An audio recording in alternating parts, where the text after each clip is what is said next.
The first time he heard the words that would remake the rest of his life. They were said so quietly, he almost missed them under the sound of an April wind moving through the cottonwoods.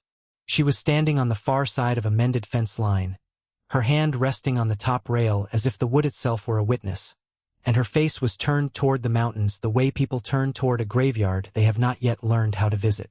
"I'm not worth marrying, sir," she said, and the sentence was so plain and so certain it felt less like a confession and more like a verdict she had already read to herself 1,000 nights in a row. He was on his knees in the mud beside a broken hinge, and he did not stand up right away. He did not raise his voice. He only lifted his eyes, and after a long, unhurried moment, in that low voice she would come to know better than her own, he answered, "Let me be the judge of that." That is where this story begins. But to understand why those 2 lines mattered so much, you have to go back a little, to the town of Silverbend, high in the San Juan Range of Colorado, in the spring of 1884, when the snow had only just given up its hold on the low pastures and the cottonwoods were still deciding whether to leaf. Ethan Calloway was 28 years old, 6 feet tall, broad across the shoulders in the honest way of a man who had spent every year since he was 14 doing the work with his own hands. His hair was dark, cut short and practical, and there was a thin scar across his left eyebrow he had earned pulling a calf out of a fence in a hailstorm when he was 17.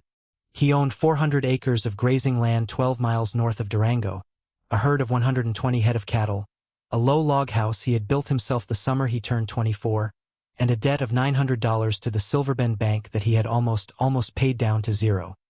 He was a man of few words and steady mornings, the kind who fixed a thing before he mentioned it was broken, and the kind who could sit through an entire supper without speaking and still make the table feel less lonely than it had been before he came in.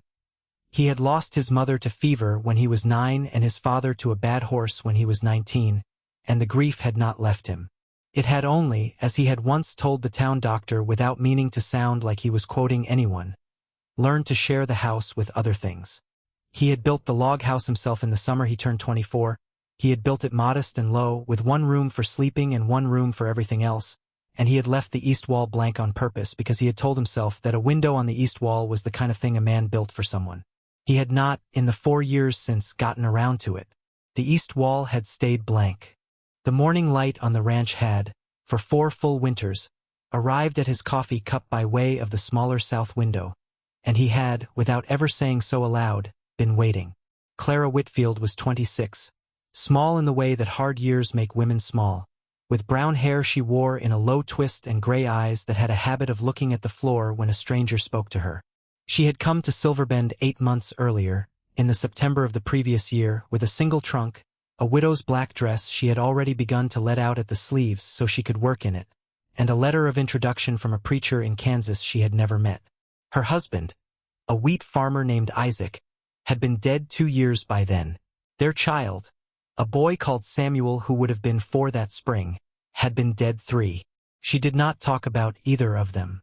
She worked 6 days a week in the kitchen of the Silverbend boarding house, and on Sundays she sat in the last pew of the church and left before the final hymn, and the town, in the way small towns do, had made up its mind about her without ever asking her a single honest question.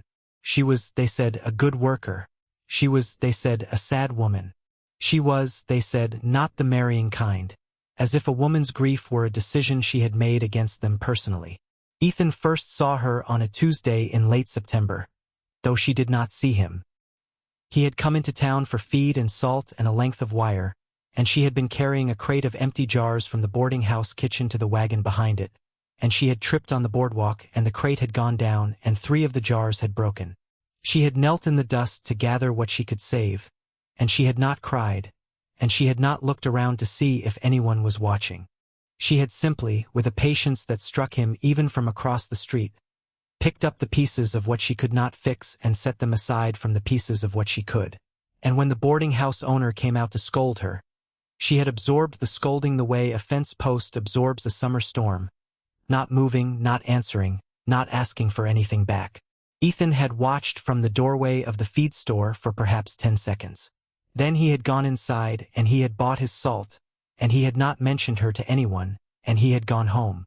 But that night, sitting alone at his own table with a bowl of stew he had not yet touched, he found himself thinking about a woman he did not know, kneeling in the dust to save what jars she could. The weeks after that were the kind that fold quietly into each other the way pages fold into a book no one is in a hurry to finish. October brought the last of the aspen gold to the ridge above the ranch, and Ethan rode fence and cut wood and salted the herd and paid down another $60 on the note at the bank. November brought a snow that stayed, and he broke ice on the creek every morning for 2 weeks straight, and he did not go to town except for what could not be avoided. December brought a hard week where a heifer went down in a drift and he lost her, and he sat with the loss for a night the way he sat with all losses, quietly, without asking anyone to share it. And every time he went into Silverbend for supplies, which was perhaps twice a month through that long winter, he found some small errand at the boarding house, a delivered basket for the preacher's wife, a message left for the schoolteacher, a receipt to be signed, and every time, without ever quite admitting to himself why, he found himself half hoping he would see a small woman in a widow's dress carrying a crate. He did see her on a Wednesday in late January. She was hanging laundry in the side yard of the boarding house in weather cold enough to freeze the sheets on the line, and she was working without gloves because her gloves had worn through and she had not yet found the coin for new ones. Ethan had come into town for a barrel of nails, and he had, without planning to, walked the long way around the block to pass the boarding house, and he had seen her hands, and he had gone back to the mercantile without a word and bought a pair of thick wool gloves in a size he guessed from 10 yards away, and he had left them on the back step of the boarding house with no note, and he had ridden home. She wore them the next morning. She did not know who had left them. She wore them the morning after that, too. He did not tell anyone in Silverbend, and he did not tell his one hired hand, and he did not, most importantly, tell himself. He only, on the ride back to the ranch that afternoon, found that the ordinary tightness he had carried through every winter had, for the length of the 12 miles, loosened one notch. He noticed the loosening the way a man notices a fence that has settled overnight. Quietly, without alarm. That is how it began, and that is how it continued through the whole of that winter. Quiet acts of care laid down like planks across a creek no one had yet named. In February he passed by and noticed the boarding house's back gate hanging crooked on a snapped hinge, and he came back the next Sunday morning at first light with a new hinge and a screwdriver and fixed it before anyone was awake. And by the time Clara came out to shake the rug at 7 he was already 3 miles gone. In early March he heard, in the way a small town hears things, that the boarding house woodpile was low, and one Tuesday afternoon he simply left a full cord of split pine stacked against the shed wall and rode away before anyone came out. In late March he saw, on his one visit to church that month, that the shawl she wore over her widow's dress was thin at the shoulders where she had mended it too many times, and the following Saturday a new gray wool shawl appeared, folded, on the back step of the boarding house with no name attached. She wore it the next Sunday. She looked at every man in the church that morning, and every man looked away for reasons of their own, and she went home not knowing. The truth is, in a town the size of Silverbend, a secret of that kind cannot keep. By early April the preacher's wife had guessed, and the boarding house owner had guessed, and the schoolteacher had guessed, and even old Henry Doss at the feed store, who guessed almost nothing correctly in a given year, had guessed. Only 2 people in the whole of Silverbend had not yet guessed. One was Ethan Calloway, who had not admitted to himself that he was courting a woman he had barely spoken to. The other was Clara Whitfield, who could not permit herself to believe that anyone in her whole life was ever going to look at her again the way a man looks at a woman he intends to keep. Silverbend, being what it was, decided the 2 of them needed help. The help arrived in the form of 3 people. The first was Martha Doss, the feed store owner's wife, 61 years old, 4'11", and possessed of the moral certainty of a woman who had raised 6 children and buried none. The second was Reverend John Halloway, 44, a widower himself, who had learned in his own losing that patience is not the same thing as inaction. The third was Emmeline Grace, the schoolteacher, 23, unmarried, sharp-eyed, and completely unwilling to watch 2 quiet people miss each other across a distance of 12 miles for the rest of their natural lives. These 3, without ever quite forming a conspiracy in words, formed one in glances. Martha invited Clara to Sunday dinner. Reverend Halloway asked Ethan, who almost never took a meal in town, if he might join them, as there was a matter about the church roof he wished to discuss. Emmeline arranged, quite by accident, to be the one who reminded Clara that Sunday afternoon that the boarding house owner did not need her back until evening chores. And so on the second Sunday in April, in the year 1884, Ethan Calloway and Clara Whitfield sat 6 feet apart at the same table, and neither one of them entirely understood how it had happened. The dinner itself was quiet. Martha did most of the talking, which was how she preferred any table she sat at. Reverend Halloway asked Ethan about the state of the North Pasture, and Ethan answered in 6 words. Emmeline asked Clara about a book she had lent her, and Clara answered in 12. The plates went around. The bread was passed. The coffee was poured. And somewhere between the potatoes and the pie, Clara looked up, and Ethan was already looking at her, and neither of them said anything, and both of them looked back down at their plates as if the plates had suddenly become the most interesting objects in the county. Martha, who saw everything, allowed herself a very small smile, and passed the butter to no one in particular. It was not, strictly speaking, a conversation, but it was not silence either. It was the kind of table where the food did most of the talking, and where the small warm sounds, the ladle against the tureen, the scrape of a chair pulled closer to the pie, the low chuckle of the Reverend at something Martha muttered, carried the meaning that words would have carried at a less careful table. Clara ate slowly. Ethan, for his part, ate with the concentration of a man who suspected that if he set down his fork, he would say something he could not take back. After dinner, Ethan walked outside to check his horse, because he did not know what else to do with his body, and after a few minutes Clara came out too, ostensibly to help Martha bring in the washing from the line. She did not go to the washing. She went to the fence at the edge of Martha's yard, where the yard ended and the long pasture beyond began, and she rested one hand on the top rail. Ethan finished with the horse. He walked, without deciding to, across the yard to the same fence, and he stood 2 arms' lengths from her, not looking at her, looking at the same mountains she was looking at. And after a long stretch of the kind of silence that isn't empty but full, Clara Whitfield said the words she had been saying to herself for 3 years without ever saying them aloud. "I'm not worth marrying, sir," she said. He didn't answer for what felt to her like a full minute. She heard the wind in the cottonwoods. She heard, somewhere far off, a cow calling to another cow. She heard her own heart, and it was louder than she had expected. Then Ethan Calloway, who had barely spoken to her in 8 months and yet had built a small quiet architecture of care around her whole life through that entire winter, said the 6 words that would become the true beginning of everything else. "Let me be the judge of that," he said. She looked at him then, for the first time properly, and he did not look away. He held her gray eyes with his own, steady, unhurried, and he said nothing more, because he had already said all he needed to say, and because he had learned, from a mother who had died young and a father who had died young after her, that some things are only diminished by being repeated. Clara did not smile. She did not cry. She only, after a long moment, looked back at the mountains, and after another long moment, she nodded once, so slightly that no one at the table inside would ever have seen it. That was the whole of it. That was where the courting, if that was what it was, formally began, at a fence line at the edge of Martha Doss's yard on the second Sunday in April, with 6 words spoken across a rail of split pine.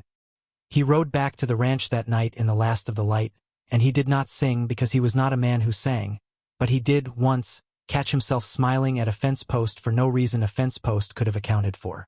She walked back to the boarding house in the last of the light, and she did not smile, because she was not yet a woman who could permit herself to, but she did, once, catch herself resting her hand on the collar of the wool shawl she still did not know he had bought her, as if the shawl were a message she had only just now learned how to read. The next 4 weeks were a kind of slow, careful architecture. He came to town on Wednesdays now, in addition to his usual runs, and each Wednesday he found some quiet errand that placed him within 20 feet of the boarding house, and each Wednesday she found some quiet reason to be sweeping the front step or shaking a cloth at the side door at the moment he passed. They did not talk much. She was not a woman who talked much, and he was not a man who talked much, and neither of them had the habit yet of trying. But he came, every Wednesday, and she was there, every Wednesday, and the town of Silverbend, watching from behind curtains and over counters, learned to hold its breath. Then came the widower. His name was Thomas Reeves, and he was 34 years old, a wheat trader from Pueblo who had come up to Silverbend that April on business and had, in the way of some men, decided within 3 days that the small quiet widow in the boarding-house kitchen was a matter he could reasonably resolve for himself. He was not a bad man. He was not a cruel man. He had lost his own wife 2 years earlier, and he was, in his own careful way, lonely, and he had a good coat and a steady income and a house in Pueblo with 2 front windows and a piano in the parlor. He asked Clara on a Thursday afternoon in late April if he might call on her. He asked in a voice that was reasonable and soft-spoken, and he used the words fair and best interest more than once, and Clara, who had spent 3 years being told by her own inner voice that she was not worth being asked, was stunned enough by the asking itself that she said, without quite meaning to, that he might. Word of the calling reached Ethan Calloway by Friday morning, brought to him at the fence line of the north pasture by Emmeline Grace, who had ridden all 6 miles out from town specifically so that he would know. He did not speak for a long moment after she told him. He was on his knees again, this time repairing a length of wire, and he finished the splice he was making, and he tied it off, and he stood, and he looked past Emmeline at the mountains, and only then did he say, in the same low voice he had used at the fence in Martha's yard, "Thank you for riding out." Emmeline waited. She was hoping, she realized, that he would say more, and specifically that he would say something declarative and useful. He did not. He touched the brim of his hat, and he thanked her again, and he turned back to the fence.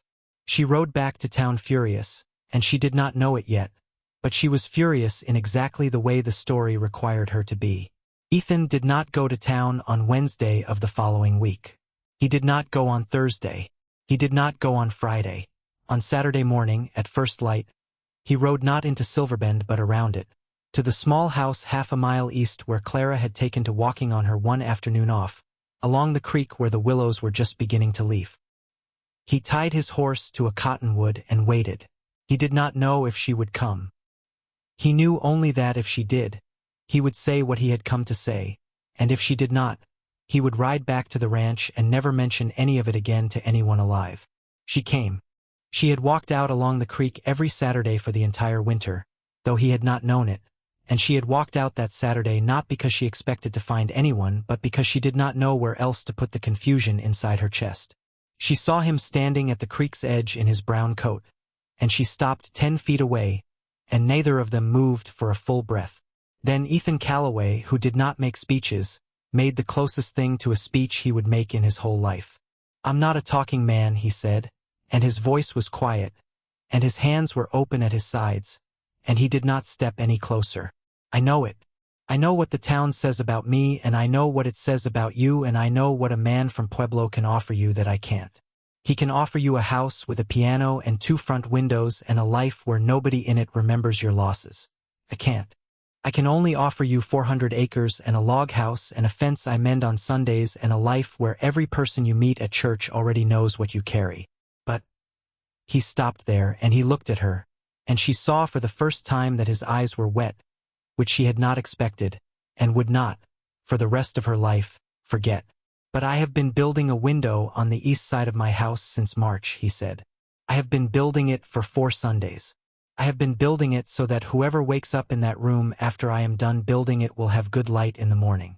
I did not know for the first 3 Sundays who I was building it for. On the 4th Sunday I knew.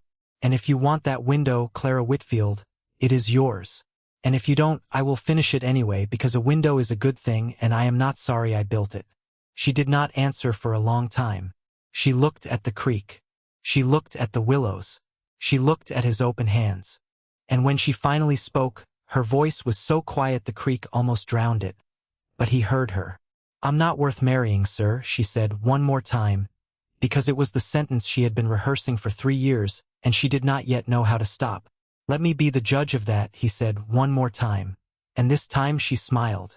It was a very small smile, and it did not last long, but it was the first one anyone in Silverbend had seen from her in 3 years, and Ethan Calloway carried the memory of it home with him at a slow walk, and he did not say a word to his horse the whole way, because some things are only diminished by being repeated. He did not touch her. He did not step any closer to her than the 10 feet he had held from the beginning. He only stood there a moment longer at the creek's edge with the small carved wooden bird still closed in his fist, and then he opened his hand, and he held it out palm up across the 10 feet between them so she could see what it was. It was a small carved wooden bird his mother had begun 40 years earlier and never finished. Clara did not step forward to take it.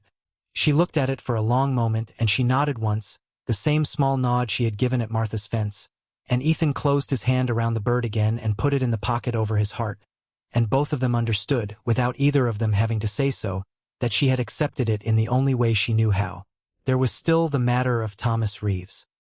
He came to the boarding house the following Wednesday afternoon in his good coat, and he sat with Clara on the front porch, and he made his case again, with the words fair and best interest and, for the first time, reasonable. He was not a bad man.